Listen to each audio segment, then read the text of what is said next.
Welcome to Garage Sales Unhinged. where the characters are as quirky as the finds. I'm Julie. And I'm Jake. Join us as we dive into the wild world of garage sales, yard sales, estate sales, and anywhere secondhand sales are happening. From bizarre bargains to hilarious haggles. You won't believe the stories we've got lined up. Let's get unhinged. Oh, Julie, there's so much to watch. There's so much to watch, and people are maybe listening to podcasts. There's a lot to watch. Like, What's the last thing you watched? Like, are you trying to watch people through their windows? Yes, it's riveting. Sometimes it's boring. You know, some of it I feel like the problem is you can't skip the commercials. Just right now, I'm just gonna say that's illegal, kids. Don't do that. Don't watch people through their windows. Yeah. I don't know, like I want to talk about movies. Okay, you can talk about movies. I love movies. This is it sounds like your dating app profile. I love movies. Yeah, right. Alpha lifestyle. Only eat meat. You don't even fish, but you're posing with a fish in a photo. Right. Grind set. Only use horse tranquilizer medicines. Hey, if anyone's listening and that sounds like your dating profile, fix yourself. Yeah. Quite literally. Go get a pair of scissors. Yeah. Don't add to the gene pool. Thank you very much. Do you have any favorite movies? Though here's the thing. Anytime I hear someone ask the question, what's your favorite whatever? You know, what's your favorite movie? What's your favorite food? What's your favorite song? I get frustrated because that's tough. Because I doubt there's anybody that's got a favorite anything. So what I like to ask is, what are some of your favorite things? So what are some of your favorite movies? This is right up there with like, hey, what would be your last meal situation? Because you're like, well, I like so much food. I'm going, you might as well get it all. You ain't ever eaten again, which is horrible to say, but my favorite movies. Okay, a couple come to mind. It's My Fair Lady. Okay, yeah. With Audrey Hepburn. Breakfast at Tiffany's with Audrey Hepburn. Not the remake with Jason Statham? No. Okay. But also, no, if they made that, I would watch it. Those are kind of the two that's always been. Oh, love Goonies. For sure. We grew up watching Goonies. That was our generation of kids. Also a big fan of Labyrinth. David Bowie and some tight pants and spiky hair. Yes, sir. I like it. Yeah. Yep. What about you? What do you like? Oh no, I don't really watch movies, but I wonder. Love movies. No, I guess I could I'm totally down for Labyrinth any old time. Yeah, of course, there's a lot of the nostalgic favorites and everything, and you like them for the nostalgia reason, and also because they're they're genuinely entertaining. I probably have too many to name, but here's a question: do you like any movies so much that you own them? I own the Goonies. I own Breakfast at Tiffany's. It seems like you're really having to think about it.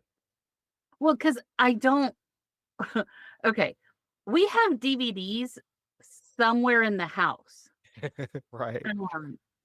Now it's one of those things like we have a Blu-ray player. That's the only thing that will play a DVD or a CD in my house. And so whenever I think about what movies I own, I have to go through and think of well, what movies did I purchase online that I can now stream?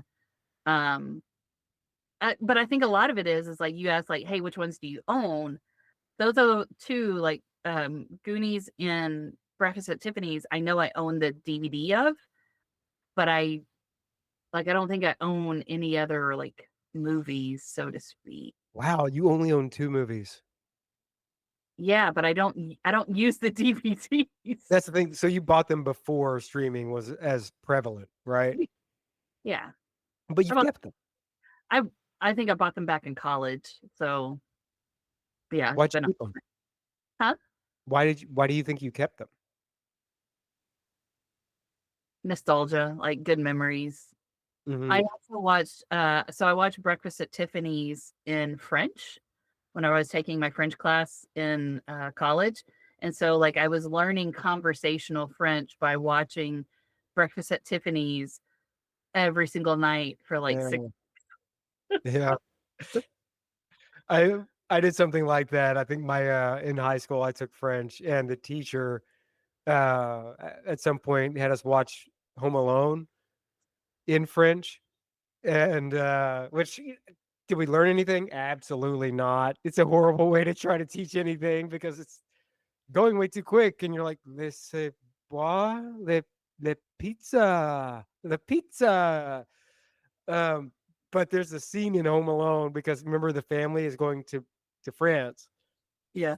and they leave Kevin home alone. Oh no, and hijinks. While they're in France, there's For a any scene spoiler where alert, one who hasn't oh, seen. sorry, God, I should wait. Sorry.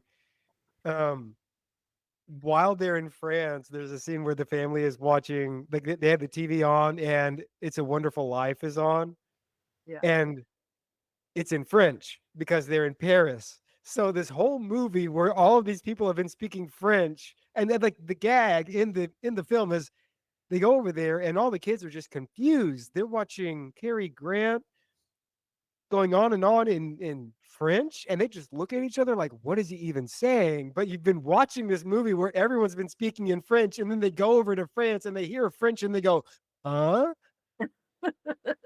It's great. Oh, good He times. didn't remain the French teacher for very long. Uh, Yeah, a lot of times whenever we watched a movie in school is because teacher was hungover. So, oh yeah, that's how it is. I mean, I get it. I'm not gonna fault any teacher for coming So to I class tanked. so last year, do you remember renting movies? You remember what that was like? Yeah, it was awesome. I agree. You had a good My memories are more tied around like I don't know. Did you do the Netflix thing where you would get DVDs in the mail? yes. Me too. It was great. Loved it. I so I here's the thing with that one because Netflix whenever it first started out, you could rent and it would only rent one at a time. And then you could upgrade and get like Uh-huh. 3 at a time. Yeah. And you could binge watch however many DVDs you got in the mail that weekend. And hopefully the DVD wasn't scratched and all that stuff. Yeah, yeah, yeah. But and I remember back then of like, man, we spent so much time watching all these shows that we got in the mail and all that stuff. And then now I'm like, wait a minute, we can just stream it whenever we want. Like now. And that's the thing. I remember like that's how I watched The Sopranos. No, no, no, that's how I watched Lost. Yeah, I don't want to talk about that. And yeah, we've talked about it. We probably need to do like the side Lost podcast, Yeah. disappointment parade. Uh, But that's how I watched Lost. And it was cool because like you burn through the DVDs you got, and then you're like, oh, now I need to wait. And you still so you ended up building this sense of urgency.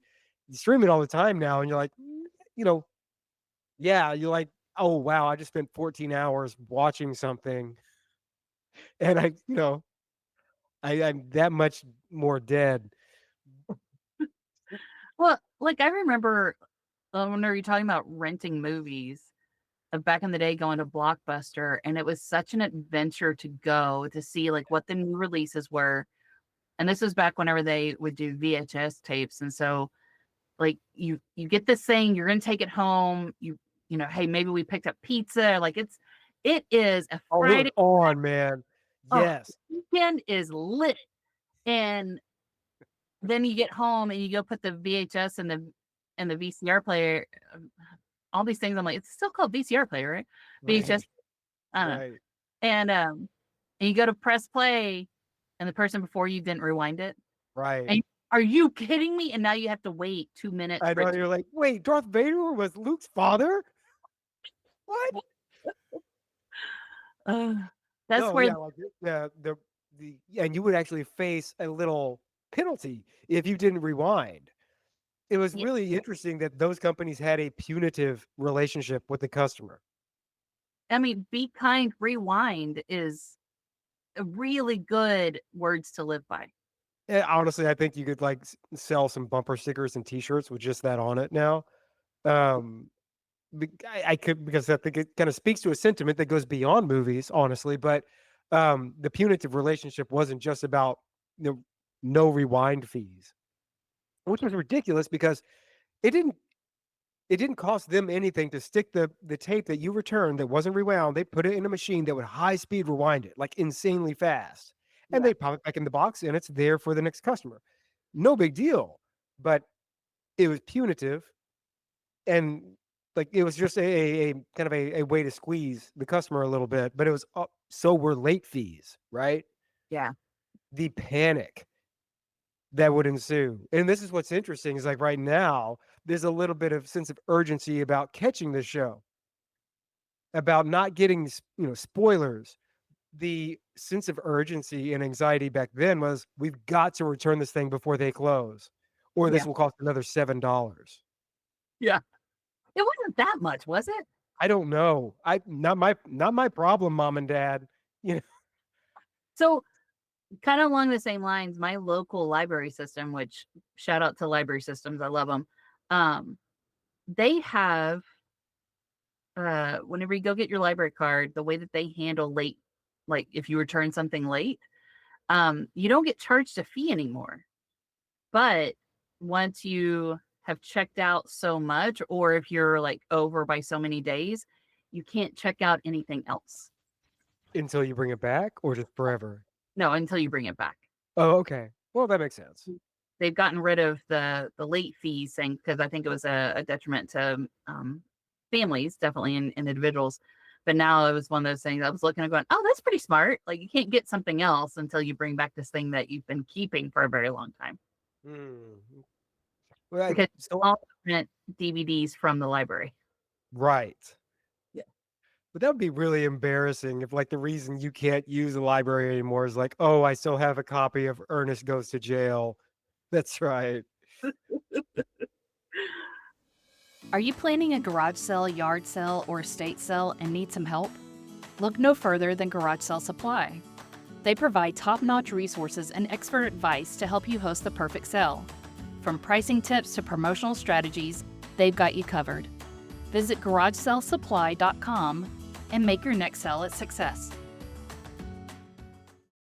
Good. So I bring this up because last year, you probably saw the news, but it was just of interest to me, and it's something I wanted to talk about with you here. Uh, uh, the phenomenon around Redbox. Yeah. So if you're not familiar, the Redbox company was you've seen them, and they're usually always they were outside of a CVS or a Walgreens or something like that. Those kiosks, these red kiosks that you could go and rent DVDs out of. They'd have a touch screen and a little Did vending machine kind of thing happening where you get the DVD out of it. did you ever use Redbox? Like, I know what you're talking about, I've seen them, but I never used it. Yeah, I think I did once or twice. Okay. Yeah, and Have to have a membership, it was just or did you have to have a I membership? I think you did had to register. You could like register on the website or something like that. I mean, they had to like I don't know. I don't really recall. I mean, I think it would make sense. Like they want to be able to know who had the movie that they didn't return, you know? Yeah. But so that's Redbox. They were kind of like your kiosk uh evolution of Blockbuster. Also, do you remember the series of books called Chicken Soup for the Soul? Yes. Do you ever read any of those? Nah. No, you're above that. You're like, no, I got my shit together. That's for losers. Chicken soup.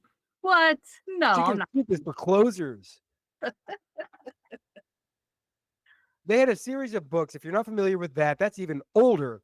The Chicken Soup for the Soul company produced a series of books called Chicken Soup for the Soul, which were, I guess, I don't know, you describe them as kind of folksy, inspirational rules to live a healthy life by kind of thing. Yeah. And they made a variety of them. Chicken soup for the cat lover, chicken soup for the uh, I think I got knitter's soul, chicken soup for, I you think I know, got one. It was like chicken soup for the new graduate, and somebody gave yeah, like at high school graduation, which I right. like turned around and resold. Right. You're like, oh, this is very nice and thoughtful, and it's going right in this box. Well, for anyone that doesn't know what to get a new graduate, give them money. It's Yeah, fine. yeah, It's sentimental is great. Money is better. that's true. Yeah, early lesson that proves truer and truer. More and more people are saying it. Yeah. So, what do these two things have in common? The Chicken Soup for the Soul company, a few years ago, bought Redbox. Really? Yes. They bought Redbox, and this was around the time that you had like 0% interest. So they, took out probably a hefty loan and like, yep, we're buying this company. They're thinking like DVDs are really making it like they're turning a corner. Now that streaming is really picking up, we're feeling really good about where DVDs are going to go. Smart business people. Then if you get nothing out of this story, everybody, it's that the people that are important decision makers at businesses, they're in that position not necessarily because they know what they're doing. It's and they're like, and if take this story as your permission to never listen to your imposter syndrome, because you can take this one as an illustration, or you can look elsewhere in the world if you choose to prove that people in charge of things probably have no idea what they're doing, and that's just how it is. So Chicken Soup for the Soul bought Redbox, 0% interest. The company already had a whole lot of debt. They bought the debt too, with like the understanding, like, yep, we're going to pay it off, and immediately went went out of business. They filed Chapter 11, as many companies do. Doesn't mean you're out of business. And then shortly after that, filed Chapter 7, which is, oh yeah, you are actually done. Yeah. It's like 1, 2, 3, really fast. It was amazing. The Chicken Soup for the Soul people, the company, like just failed to pay their employees the last few weeks of their work. They didn't have the money. There was no money. They were just like, well, that's it. The- Like Been your like last. soup. It should have been chicken soup for the business leader. Like, Well, no, yeah, chicken soup for me, gruel for thee, because that's what it was for the workforce. They were just like, hey, that last month of work you did, yeah, you probably should have been doing something else. Bye. oh, word. Right, it was terrible. So, complete bankruptcy, like actual bankruptcy. That meant, like, so the way the Redbox business worked, these companies, whether it was the original Redbox company or Chicken Soup for the Soul, they're paying money to upkeep these machines. There's maintenance. They cost a little bit of electricity to run. You got to keep them stocked. That's very expensive. You have to actually ship new titles all over the place to these machines and get the latest titles in there. Mhm. But you also had to work out agreements with businesses like Walgreens or Target or CVS. Like we're working out a lease agreement for me to have my machine outside your business. I'm paying you a little bit for that. So problem was there was no money. There was nothing. Like suddenly just like nothing. So these machines were effectively abandoned. So across the country, I think at the end of it all, there was about 5,200 machines across the country. At the height, there were many, many more. Completely abandoned machines. And they effectively don't belong to anybody. Technically, they're considered abandoned property. So, are you about to unveil a Redbox machine behind you? Did you? Yeah, right. Right. I'm not, but a lot of people could because that's exactly what a lot of people did. Oh They no. went and they worked out ways like and you can find the old Reddit threads about it. People were going, here's exactly how you saw these things out of the concrete and take it home. They worked out, here's exactly how you hack one of these things open. Here's how you, like pry the door open and get the precious gooey DVDs out of there. But like, who's watching DVDs? People that love movies, Julie. I can still stream them on my phone or on my computer. And this is where I wanted the conversation to go. You've fallen into my trap, Julie. Oh no. Yes. So to me, so like people would completely ransack these Redbox machines because you're not breaking any law apart from like you didn't want to get caught breaking them open because hey, you might get electrocuted and all the other stuff. And Walgreens is like, we'd be liable for you getting hurt. Don't do that. But it's not anybody's property. You're not stealing it. It's just there. Kind of bizarre, right? Mm-hmm. For me, it speaks to kind of the importance of physical media. Because there was a time, one of my favorite shows that I've like watched the entirety of more than once, Community, comedy with oh heck, a lot of good people in it. Hilarious show. It's a Dan Harmon show, so it's hilarious. You used to just dial it up and watch it. Now you got to rent it. And if I had like the box set DVDs of these things, I'd never have to worry about it. I wouldn't have to like figure out where the hell is it streaming now. Wait. Let's talk about this. Are you worried about how you're going to watch Community? Yes. Jake, that's a good life to have if that's what you're worried about. Right. No, but about if it's not on a like physical media, like a DVD or a VHS player, it's far more precarious. If it's strictly digital, if you're just streaming it, it could be yanked down from any streaming platform at any point for any reason. It could be paywalled further. You have to pay for the streaming service, and now you have to pay to get the title.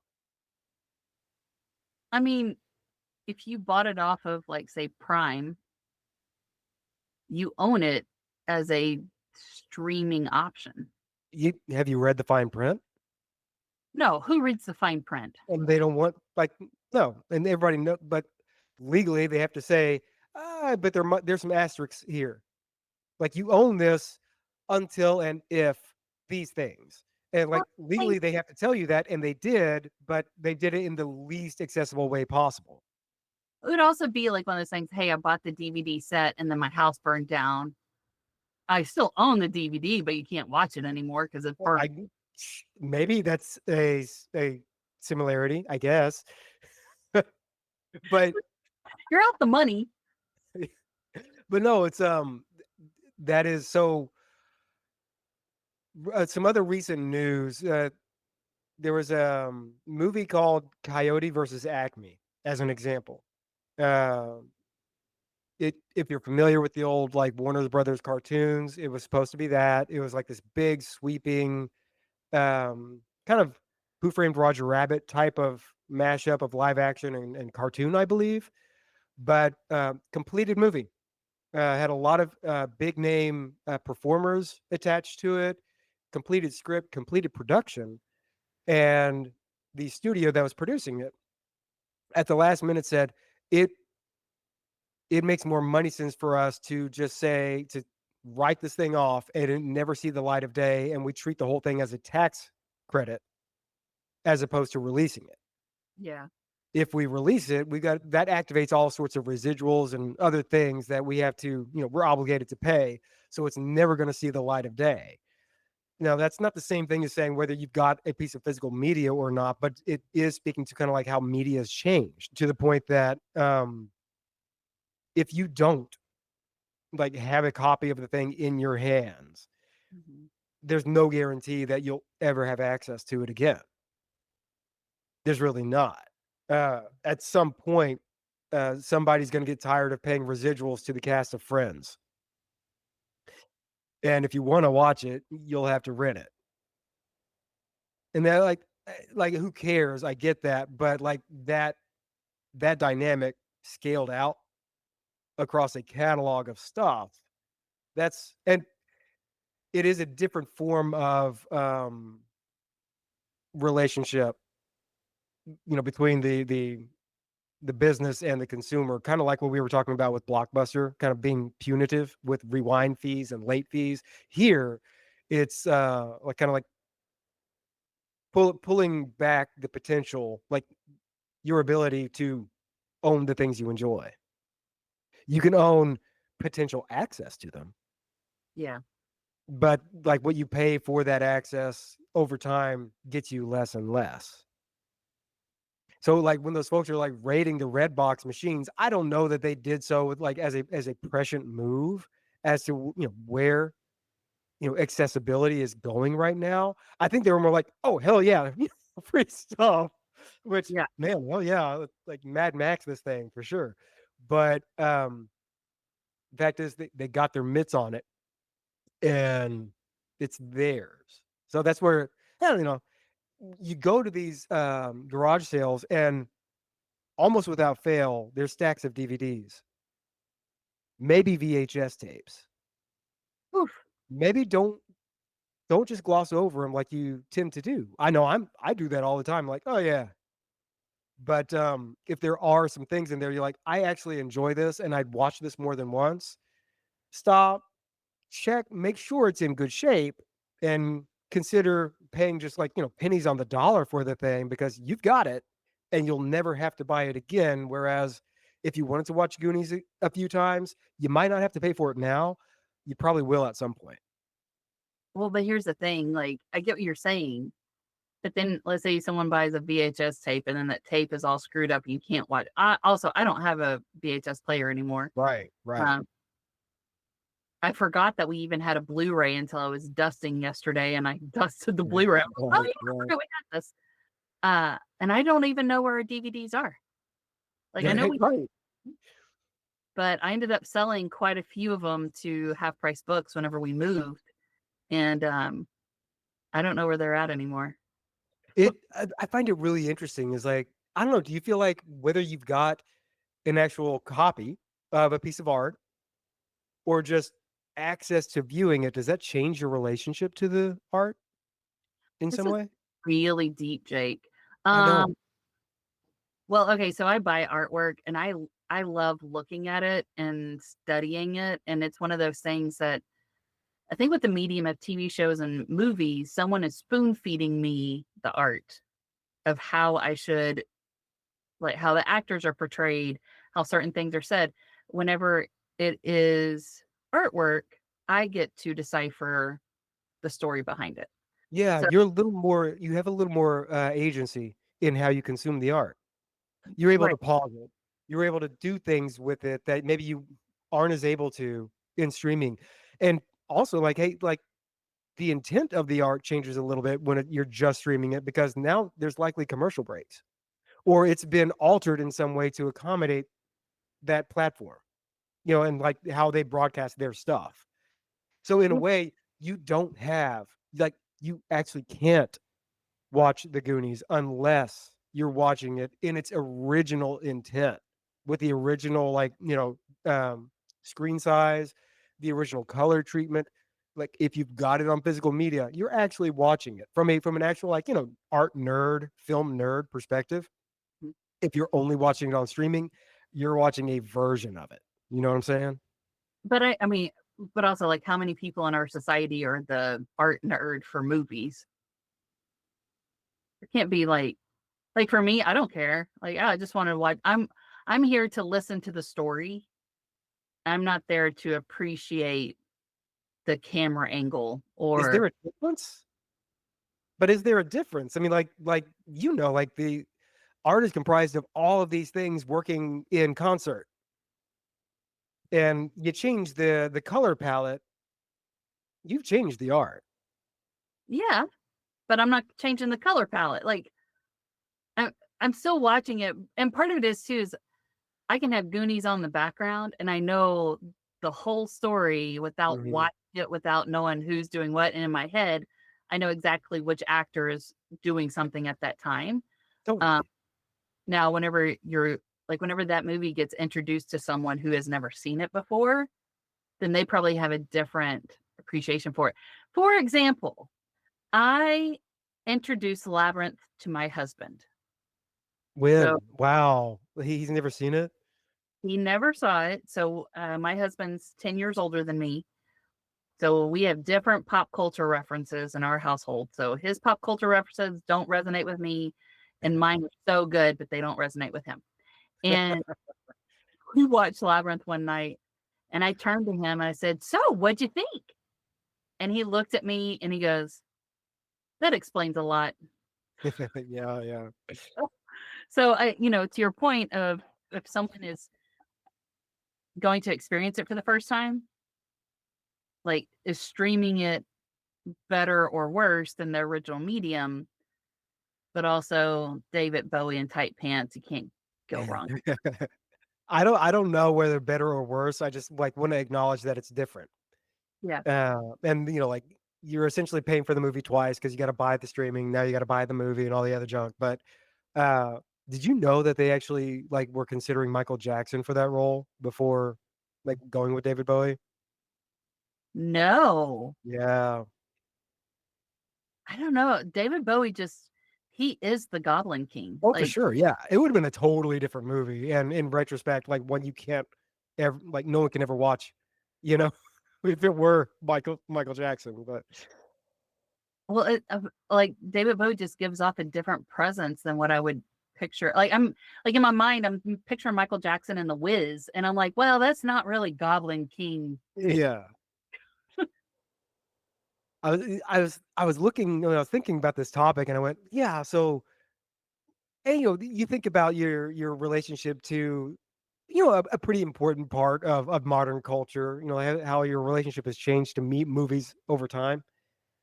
And I thought, like, what are some, formative, like, theater memories and experiences you've got? Because they say that, "Hey, theater is slowly dying. It'll be gone in 20 years." I don't know, man, but it got me thinking, "Hey, what's a theater-going experience that comes to mind?" And I wondered if you had one. I have several. Oh, no. Well, what's one that you can actually share in polite company? Well, okay. I mean, I can share all of them. They're fine. Um, Boring. well, okay, so the first example, like I mentioned, I love My Fair Lady as the movie. I went to go see it on Broadway whenever they brought it to Broadway. The Broadway play, it's the same as the movie, so I wish I had just watched the movie again. Like, well, the movie would have been in the comfort of my own home, and Yeah. yeah. Anyway, and I think there was some that it's easier, especially to take a story that people are already familiar with and then trying to adapt it to the stage. Like the horse races don't come across as well as they did in the movie. Right.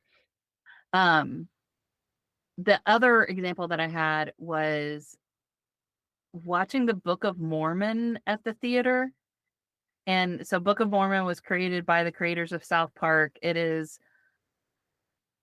highly inappropriate and super funny, very catchy tunes, but to be able to, like, laugh at yourself and then realize, like, you're laughing at what's happening in the play, and at the same time, you're like, "Oh my god, I'm gonna go to hell because I laughed at that," but Right. everyone else around you is laughing too, so, like, there's something to the theater-going experience with everyone else around you who is also in on the gag. Yeah, the communal aspect of it. You're like, "Oh, good." Like, we are going to hell, but at least it's a good hang, you know? Yeah, Yeah. yeah, and then Uh, then you go watch stuff like I walked out of, the Lion King, theater, the Broadway show, mhm. because there were a lot of kids there, and parents did not teach their kids theater etiquette, and so it was just a sing-along, and I didn't need a 3-hour sing-along. No. Uh, Now I will say whenever I went to see Hamilton, that was a good sing-along, so Okay. but yeah. A theater memory for me. I went. Do you know the movie? And I wonder if listeners know the movie Event Horizon. I I never saw the movie because you went to go watch it and you got so grossed out that I was like, I'm not going to see that. Yeah, so that's essentially what this story is. If you're familiar with the movie Event Horizon, you know it's a rough ride, man. If you're not, you know, so I remember seeing the previews for it, and the previews, I don't know if I just like didn't pay close enough attention or if I kind of shielded myself from the previews, kind of going, I don't want to ruin anything. Because I went into the movie fully expecting just a cool sci-fi show. This science fiction thing with Lawrence Fishburne and Sam Neill. All right. This is gonna be so cool. Spaceships, lasers, you know? It's not that. It's very, very not that. It's not that. It's horror. Yeah. So it's a much more visceral experience. And I it happens pretty suddenly. And once it starts happening in the run of the show, it kind of continues from that point onward. So I'm in the theater for a good, half an hour into the show. And then it like takes this horrible turn. And the kid next to me, at some point, I'm like, I'm trying, I'm literally like, I didn't want to get up and leave because, oh no, only chickens do that. And so I'm like, just looking at the corner of the screen like it, and trying to just not hear all the horrible things that are happening. And I as part of my effort to not look at the screen, I look at the kid next to me and he is literally like doing the thing where he's looking through the cracks in his fingers. He's got his fingers over his eyes and he's like just looking through the cracks. And I'm like, this is horrible. So to hell with theaters. Like they need to be over with right now. Hold on, you asked this question, and I thought you were talking about theater, like Oh, Theatre, but you're talking TRE. about theater, I was T-H. going like, you're doing nothing but Broadway. How fancy are you? Like how expensive is the mustard in your fridge? Oh man, I have all the expensive mustards. I have coarse, I have Dijon, I have yellow, I have all of them. No, I was talking movie theaters. Like you're over there like spilling the tea about what happened at Beetlejuice. I'm just talking about like popcorn movie theaters. Yeah, I'm talking about culture. Yeah, well. Oh, so how many art nerds are there, Julie? At least two. But that's what I wanted to bring up. Redbox is dead. It's been dead for a while. It has this weird little final chapter. If you see some DVDs at a secondhand situation, give it some thought because those things are going to continue to kind of like be depopulated in the world, and access to those things is going to be kind of maybe more like look more weird in the future. So if you've got the physical media, you're kind of in safer space as far as that goes. That's what I had. Thanks I for like playing along. well, and also remind people to make sure you keep the things that can play the DVDs because those are also Yeah, hard to come by. right. But so yeah, no, that's what I had. But so the marching order here is for everybody to go and enjoy David Bowie as the Goblin King in Labyrinth. Do it, do it. Good episode, Jake. Appreciate it. All right, see you later. Bye bye. Bye.